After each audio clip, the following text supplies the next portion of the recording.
Now let's go back to just about 300 years back. And there was this person by the name Galileo.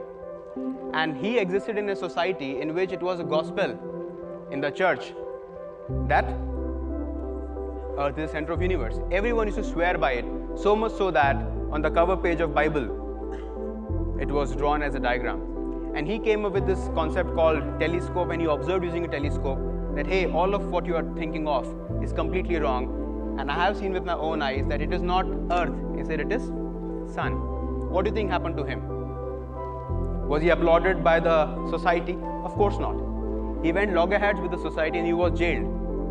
He was blinded and he died.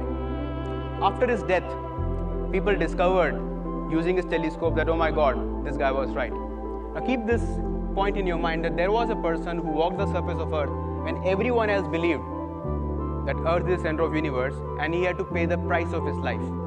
Fast forward to the last century, and you're another guy. Who is he? Edison. And what is he famous for?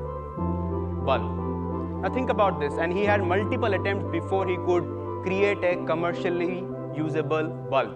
Now imagine if this is a bulb, and this bulb is in your hand, and you look around in the room and there is no socket.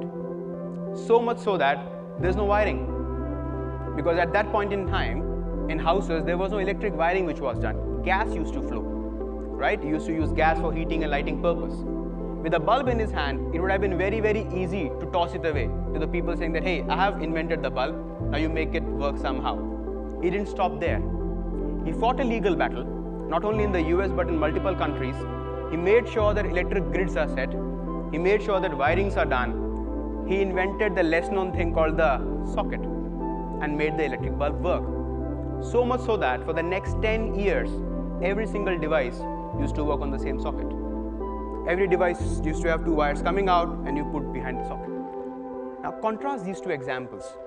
300 years back, a man had to pay the price of his life. 100 years back, with the idea in his hand, he moved the whole world around.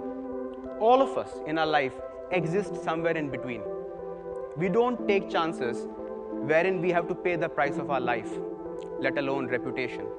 At the same time, there are seldom moments wherein we take an idea and revolve the whole world around us. So one of the key messages which is coming again and again to all of us is the pursuit of creativity requires one very, very important element. And the element is courage. Courage to defy the rule. And one of the things that we need to understand is whether we walk the path, listen to everybody around us, we will die.